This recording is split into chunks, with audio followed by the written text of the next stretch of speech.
الحمد لله رب العالمين وصلى الله على محمد وآله الطاهرين اللهم صل على محمد وآل محمد وعجل فرجهم. السلام علیکم ورحمۃ اللہ وبرکاتہ. خیریت سے آپ سب لوگ ٹھیک ہیں؟ حارث، ابو طالب، مہدی، یاسین، اپنا تو بتا دو. ٹھیک ہیں آپ سب؟ یا شجاع، حسین، ریحان، آپ سب لوگ ٹھیک ہیں؟ الحمدللہ. آپ سب کی راحت، رضوی آپ ٹھیک ہیں؟ راحت رضوی. ہماری سلامت ہے. ہماری گفتگو چل رہی تھی کتاب حلیت القرآن علم تجوید میں کس چیز کے بارے میں؟ نون ساکنہ کے احکام. کس چیز کے بارے میں؟ نون ساکنہ کے احکام. یاد ہے نا؟ بتایا تھا کہ نون ساکنہ، نون جب نون ساکنہ نہیں، جب نون ساکن ہو، جب نون ساکن ہوتا ہے. آئیے، نون جب ساکن ہو، نون جب ساکن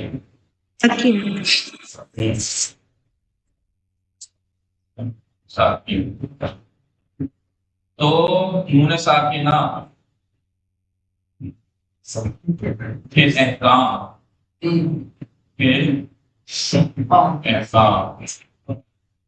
یا تو نون ساکن میں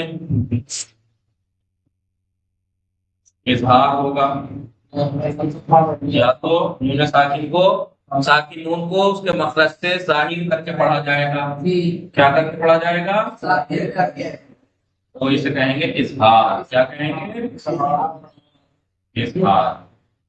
جب نون ساکن کو اس کے جو مخرج ہے وہیں سے سیم ظاہر کر کے اس کے مخرج کو پڑھا جائے، بالکل ظاہر ہو رہا ہو نہ، تو اسے کہیں گے اظہار. یا پھر ہوتا ہے ادغام. یا پھر نون ساکن کو بعد والے حرف میں ادغام کیا جاتا ہے، یا نون ساکن کو میم سے بدلا جاتا ہے تو اسے کہتے ہیں اخلاف.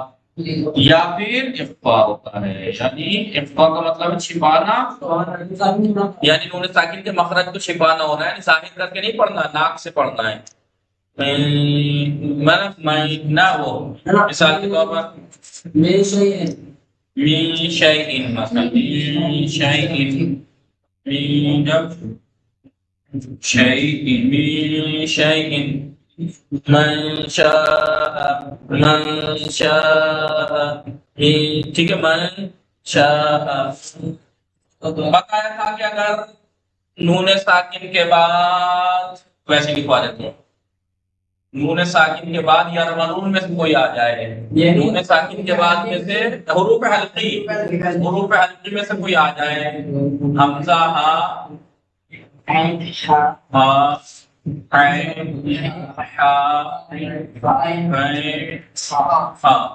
جب کبھی نون ساکن کے بعد ان میں سے کوئی آ جائے تو نون کو ظاہر کر جائے گا.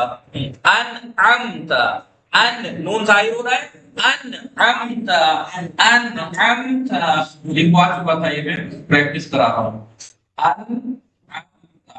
نون ساکن کے بعد عین ہے یا نہیں؟ جی، نون ساکن کے بعد عین ہے، حروف حلقی میں سے، لہذا نون کو اظہار کیا جائے گا، یعنی ظاہر کر کے اس کے مخرج کو ظاہر کرتے ہیں. انعمت،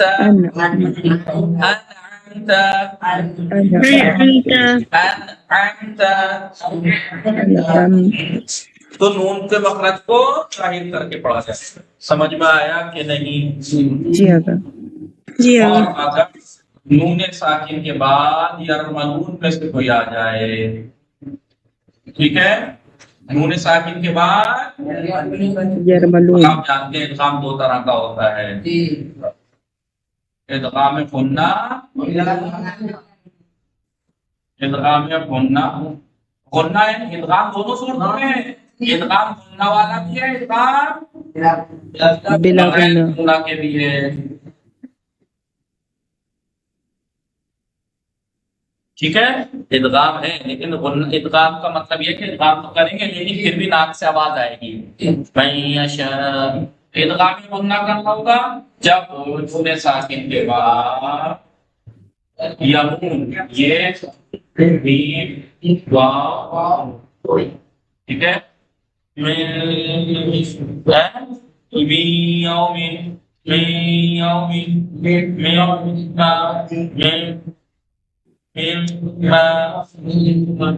ٹھیک ہے آ رہا ہے نام سے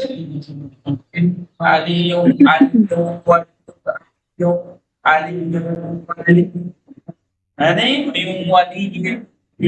اسمہ من کیا ہے راحت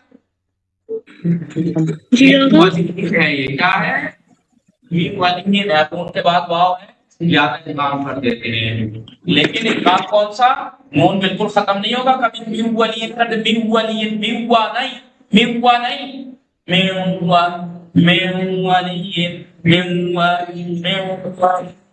میم ہے نہیں ادغام اور اگر ساکن کے بعد لام یا رے میں سے کوئی حرف آ جائے تو ادغام بغیر غنہ کے ہوگا لام آپ نے دیکھا ہوگا اس میں ہے من اور پھر لدن کا من لدن کا لیکن میم کو لام میں ادغام کر دیں گے بغیر غنہ کے اب نون کی آواز نہیں آئے کہیں سے بھی من لدن کا سیدھی لام من لدن کا من لدن کا یا اشهد ان لا اسمع ان لا لیکن کریں اللہ اشهد ان لا اب نون کی آواز کہیں سے آ تو نہیں رہی اللہ اللہ ٹھیک ہے یا رے آ جائے مین ہے کیا ہے مین ہے اس کے بعد ربی نون ساکن کے بعد رے ہے بغیر غنہ کے ادغام ہو جائے گا نون کو رے میں مر ربی اب نون کی آواز کہیں سے آ تو نہیں رہی ہے میر ربی تو یہ تو اس کا مطلب یہ ہوا کہ نون ساکن میں ادغام ہوگا کب جب یرملون میں سے کوئی آ جائے فرق یہ ہے کہ نون ساکن کے بعد یرملون میں سے لام اور رے ہو تو بغیر غنہ کے ادغام ہوگا ادغام دونوں صورتوں میں ہے ٹھیک ہے اقلاب کے بارے میں بتایا تھا بتائیے کیا بتایا تھا نون ساکن کے بعد کیا آ جائے ساکن کے بعد با آ جائے تو نون کو میم سے بدل دیں گے کیا کر دیں گے پلٹ دیں گے میم پہ من وعدے ہے لیکن کیا کریں میم بعد نون کو میم سے بدل دیں گے میم بعد اس میں تھا من ما من ما کیا پڑھتے ہیں مما مما ایسے لکھ دیتے ہیں نون بھی ہٹا دیتے ہیں مما نون کو میم سے بدل دیتے ہیں مما سمجھ اب کتنے حرف ہوئے یہ 6 حروف ہلقی 6 یرملون اور ایک یہ بے 7 ان 7 حرف میں سے اگر کوئی نہیں ہے نون ساکن کے بعد اس کے علاوہ باقی کوئی سا بھی حرف ہو کتنے بچے 7 نکالے 28 میں سے تو 21 7 28 6 12 ارے 13 ہے یہ 13 ہے کتنے ہیں یہ 6 12 ارے 13 ان 13 حرفوں میں چھوڑ کر 15 بچے 15 ان میں سے کوئی سا بھی حرف اگر نون ساکن کے بعد آ جائے ان میں سے کوئی سا بھی حرف مثال کے طور پر شین آ جائے من شاء آپ ظاہر نہیں کریں گے من شاء اخفا کا مطلب ہے نون کو ناک سے ادا کریں گے مخرج پر نہیں ٹکر ماریں گے ٹچ نہیں کریں گے مخرج کے پاس اپنی زبان لے جائیں گے لیکن ٹچ نہیں کریں گے جیسے نون جب ہم ادا کرتے ہیں تو زبان کہیں ٹچ ہوتی ہے نہ وہاں تک لے کے جائیں گے ٹچ نہیں کریں گے من شاء کون ان کو چھوڑ کر کون سے حرف بچتے ہیں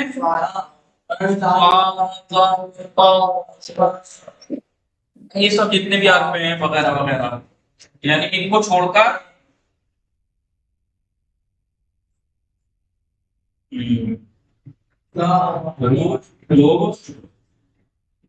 چھوڑ کر باقی کوئی اور حرف آ جائے تو کیا ہوگا؟ نون میں اخفا ہوگا. اخفا کا مطلب یہ ہے کہ نون کے مخرج تک ٹچ لے کے تو جائیں گے زبان کو، لیکن ٹچ نہیں کریں گے. وہیں سے اپنے ناک کی فضا سے کھینچ کے ادا کریں گے، جیسے ادغام غنہ میں کھینچا تھا اور ناک سے ادا کیا تھا. کیسے؟ مثال کے طور پر کوئی مثال دیجیے. من صلاح یا من تعلم القرآن ہے، نہیں من صلاح ہے، نون ساکن کے پاس سواد ہے تو کہیں گے مین نہیں من. اب آپ من صلاح مت کہیے گا، من نون کو ظاہر بھی مت کیجیے گا، نون کو ظاہر بھی مت کیجیے گا من صلاح، اور نون کو ادغام بھی مت کیجیے گا مصلاح. کبھی نون کو سواد میں بھی ادغام کر دیں، اور نہ ہی نون کو میم سے بدل دیجیے گا من صلاح، بلکہ اخفا. اخفا کا مطلب یہ ہے کہ من، دیکھیے زبان کو اس کے قریب تک لے جا رہا ہوں مخرج کے، من صلاح، من ناک سے ادا کرنا ہے کھینچ کے، من صلاح. ٹھیک ہے جی. من ظلم، من ظلم، من زبان وہیں تک لے جانی ہے لیکن ٹچ نہیں کرنی ہے. من ظلم، من ناک کی فضا سے کھینچ کے ادا کرنا ہے، من ظلم. سمجھ میں آیا آپ لوگوں کو کہ نہیں؟ جی آگا. اخفا کا مطلب یہ ہے، نون ساکن میں اخفا کا مطلب یہ ہے کہ نون کے مخرج تک زبان تو جائے گی لیکن ٹچ نہیں ہوگی، بس قریب تک جائے گی اور پھر ناک کی فضا سے کھینچ کے ادا ہو جائے گا. من ظلم، من ظلم. ٹھیک ہے، جی ٹھیک آگا. ہے نہیں؟ یا مثال کے طور پر من صلح، من صلح، من صلح. من ٹھیک صلح، ہے. من ذا الذی، آیت الکرسی یاد ہے، اس میں کیا ہے؟ من ہے. من ذا الذی یشفع. تو آپ نون کے بعد زال ہے، حروف حلقی میں ان میں سے تو نہیں ہے، ان میں سے تو نہیں ہے، یہ تو نہیں ہے، نہیں کیا اخفا. من ذا الذی، من ذا الذی. بولیے ناک کی فضا سے کھینچ کے اور زبان نون کا جو مخرج ہے اس کے قریب لے کے جائیے. من ذا الذی، من ذا الذی یشفع عنده. ٹھیک ہے نہیں؟ یہ کیا ہے؟ بولیے. یہ ہے اخفا. تو نون ساکن میں نون ساکن، نون بس تاکین ہونا چاہیے. نون اگر ساکن ہے تو اس کے بعد والا کوئی بھی ہو کچھ نہ کچھ حکم تو لاگو ہوگا. اگر نون کے ساکن کے بعد والا حرف حروف حلقی میں سے ہے تو اظہار ہوگا. نون ساکن کے بعد اگر یرملون میں سے کوئی ہے تو ادغام ہوگا. نون ساکن کے بعد بے ہے تو اقلاب ہوگا. ان حروف کو چھوڑ کر باقی کوئی سے 15 حرف بچتے ہیں، ان میں سے کوئی سا حرف ہے تو اخفا ہوگا. سمجھ میں آیا کہ نہیں؟ ہم نے اظہار پڑھ لیا، ادغام پڑھ لیا، اقلاب کے معنی بتا دوں. جی آگا مٹا دو. مٹا دیجیے. جی اقلاب لکھوا کے پریکٹس کر لیں. اقلاب،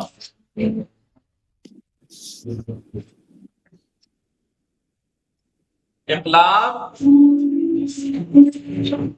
اسی سے انقلاب سے قلب سے قلابہ سے ہے، اسی سے انقلاب بھی بنا ہے. انقلاب کے معنی بدلنا، تبدیل ہو جانا. ایسے انقلاب کے معنی کیا ہے؟ اقلاب. احکام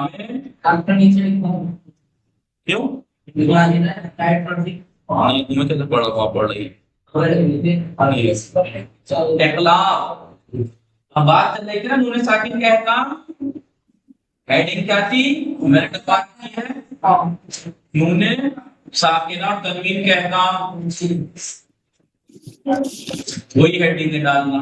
اور آپ کو ڈالنے کی ضرورت نہیں، پہلے لکھ رکھا آپ نے کاپی میں، اسی کے نیچے لکھنا ہے نا. ہم نے پہلا پڑھا اظہار، دوسرا وہی ادغام، تیسرا اقلاب. اقلاب کے معنی آپ دیکھیے. اقلاب، اقلاب کے معنی کیا ہے لغت میں؟ بدلنا، بدلنا. لغت میں بدلنا.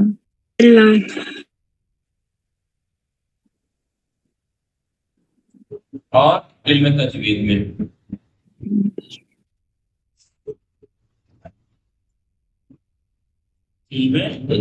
لغت میں اطلاق کے معنی کیا ہے؟ بدلنا. تجوید میں ساکنہ کو بدلنا. جیسے علم تجوید میں اطلاق کے معنی ایک حرف کو دوسرے حرف سے بدلنا. جی ایک حرف کو دوسرے حرف سے بدلنا. نون ساکن میں کیا ہوتا ہے؟ نون ساکن میں نون کو میم سے بدلا جاتا ہے، یعنی نون ساکنہ کو میم سے بدلا جاتا ہے. جب کبھی یہاں لکھ دیتا ہوں، جب کبھی نون میں کب اطلاق ہوگا؟ نون جب بعد ہے. ہیڈنگ ڈال دینا نون ساکنہ میں اطلاق. نون ساکنہ میں اطلاق کب ہوگا؟ نون ساکنہ میں اطلاق جب کبھی ساکن نون کے بعد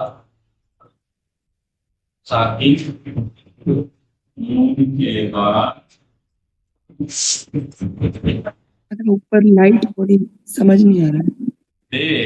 آ جائے. وہ تو میں نے بول دیا کہ بول میں لکھ دیا نون ساکنہ میں اطلاق. ہیڈنگ ڈال دیجیے گا نون ساکنہ میں اطلاق.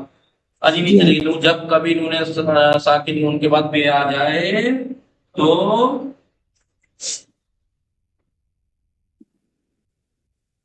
اطلاق ہوگا، یعنی ساکن نون کو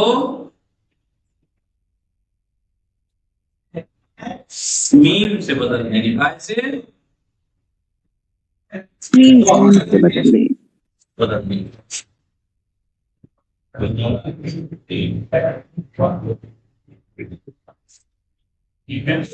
جیسے جیسے مین ہے اس کے بعد بھی آ گیا تو کیا کریں گے؟ میم بعدی. مین بعدے کو کر دیں گے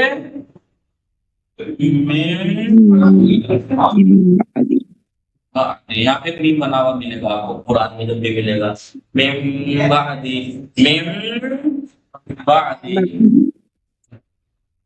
یا قمبر ورڈ دیکھا ہے آپ نے؟ قمبر ورڈ میں بھی آپ نے دیکھا ہوگا نون ساکن کے بعد بے ہے قنبر لیکن پڑھتے ہیں قمبر قمبر قمبر. ٹھیک ہے، نون کو میم سے بدل دیتے ہیں. سمجھ میں آ گیا آپ لوگوں کو اطلاق یا نہیں؟ اطلاق کے معنی ہے بدلنا. علم تجوید میں حرف کو دوسرے حرف سے بدلنا. نون ساکنہ میں اطلاق کا کیا مطلب ہے؟ نون ساکنہ میں اطلاق کا مطلب یہ ہے کہ نون ساکن کو میم سے بدلنا. اور ایسا کب ہوگا؟ جب کبھی ساکن نون کے بعد بے آ جائے. جب کبھی ساکن نون کے بعد حرف بے آ جائے تو نون ساکنہ میں اطلاق ہوگا، یعنی ساکن نون کو میم سے بدل دیں گے. سمجھ میں آ گیا سب کو یا نہیں؟ جی آگا تھوڑا سا آئیے بٹا دوں. نہیں آگا 2 منٹ. جی لیجیے اسے اسکرین شاٹ میں اپنے. جی کون کون آیا؟ بس فضا بخاری آئی. ٹھیک آئیے کتاب سے دیکھیے جلدی سے. بات ہماری ہم نے اظہار اور کیا پڑھ لیا تھا؟ اظہار اور ادغام پڑھا تھا. ادغام کی پریکٹس کرانی تھی کہ جب کبھی نون ساکن کے بعد یا ملون میں سے کوئی آ جائے تو ادغام ہوگا، اور ادغام اگر یا میم واو نون یا مون میں سے کوئی اگر ہے نون ساکن کے بعد تو ادغام غنہ کے ساتھ ہوگا. یعنی نون کو ادغام تو کریں گے لیکن اس کی آواز ناک سے کھینچ کے آئے گی نون کی. اور ان 2 حرف میں ادغام میں قائی کی آواز نہیں آئے گی نون کی بالکل بھی ناک سے بھی، بلکہ بغیر غنہ کے ہوگا. اس کی مثالیں دے رکھی ہیں دیکھیے. نون ساکن کے بعد یا آ جائے تو پڑھیے من یہدی. دیکھیں تھوڑا کھینچا بھی اور نون ناک سے ادا کیا. من یہدی یسرق یسرق آیتا یعرض. ٹھیک ہے جی آگا. یہ تنوین کی مثال دے دی آیتن میں، تنوین بھی تو ایک طرح کا نون ساکن ہی ہوتا ہے. اب میم کی مثال، نون ساکن کے بعد اگر میم آ جائے تو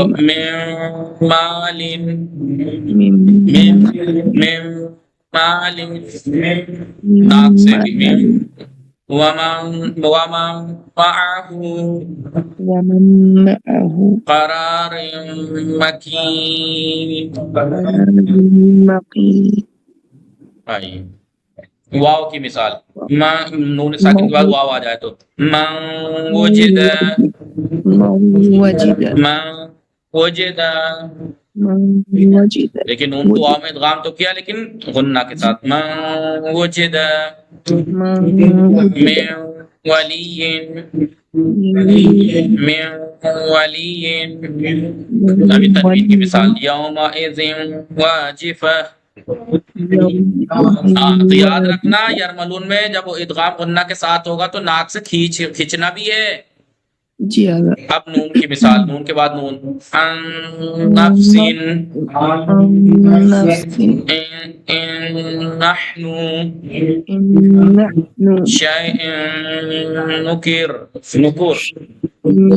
نقر اب بغیر غنہ کے اللبثتم، لبستم الف کو سیدھا لام سے اللبثتم. ہاں دو لام ہو جائیں گے، نون کو لام میں بدل کے لام کو لام میں ادغام. اللبثتم من لدن کا، نون کی آواز نہیں آنی چاہیے، من لدن کا. متاع لکم، من ربکم. ہاں بالکل، نون کو رے میں ادغام کا مطلب یہ ہے بغیر غنہ کے ناک سے بھی آواز نہیں آنی چاہیے، نہ نون کی کسی طرح کی کوئی آواز نہیں. من ربکم، من رباط مثلا رجلا. سمجھ میں آیا؟ ان چار کلموں میں جن میں نون ساکن اور حرف یرملون ایک کلمے میں آئے ہیں استثناء، یہاں پر کچھ چار کلمے دے رکھے ہیں. ابھی ادغام بتایا جب نون ساکن کے بعد بولیے یرملون میں سے کوئی آئے تو ادغام ہوتا ہے، لیکن یہ چار کلمات ایسے ہیں جو جدا ہیں اس حکم سے، ان میں نہیں ہوگا. بھلے ہی نون ساکن کے بعد یرملون میں سے کوئی نہ کوئی ہے، اس میں دنیا میں یا ہے، بنیان میں نون کے ساتھ کے بعد یا ہے، قنوان میں نون ساکن کے بعد واو ہے، سنوان میں نون ساکن کے بعد واو ہے، تب بھی ان میں ادغام یہی کہہ رہے ہیں کہ ان چار حرفوں میں، ان چار کلموں میں جن میں نون ساکن اور حرف یرملون ایک کلمے میں آئے ہیں استثناء جدا ہیں. قاعدے سے ادغام نہیں کیا جائے گا بلکہ نون ظاہر کیا جائے گا. دنیا، کبھی آپ دنیا کر دیں، آپ کبھی آپ دنیا کر دیں، آپ دنیا نہیں، ادغام مت کر دیجیے گا، ان چار کلمات میں نہیں ہوتا. دنیا دنیا نون ظاہر ہوگا. بنیانون، لیکن نون ساکن ہے بن کے، نون ساکن ہے بن، اس کے بعد یہ ہے تب بھی بنیانون. کبھی آپ ادغام کر دو بنیانون. قنوانون، صنوانون. ٹھیک ہے. نقطہ نمبر 2، دو استثنائی جدا موارد ہیں کہ جب حروف مقطعہ کو بعد والی آیت سے ملایا جائے تو نون ظاہر ہوگا. دیکھیں یاسین، نون ہے آخر میں، سین یاسین. اب یاسین کے نون کو جب واو سے ملائیں گے تو ادغام نہیں ہوگا. کبھی آپ کرتے یاسین والقرآن الحکیم، یاسین نہیں، اظہار ہوگا یاسین والقرآن الحکیم. نون والقلم وما یسطرون، یہ حروف مقطعات میں ہے. باقی اقلاب کی مثال کل پڑھ لیں گے، ٹائم ہو چکا ہے. ٹھیک ہے. وصلی اللہ علی محمد وآلہ الطاہرین. اللہم صل علی محمد وعجل فرجہ.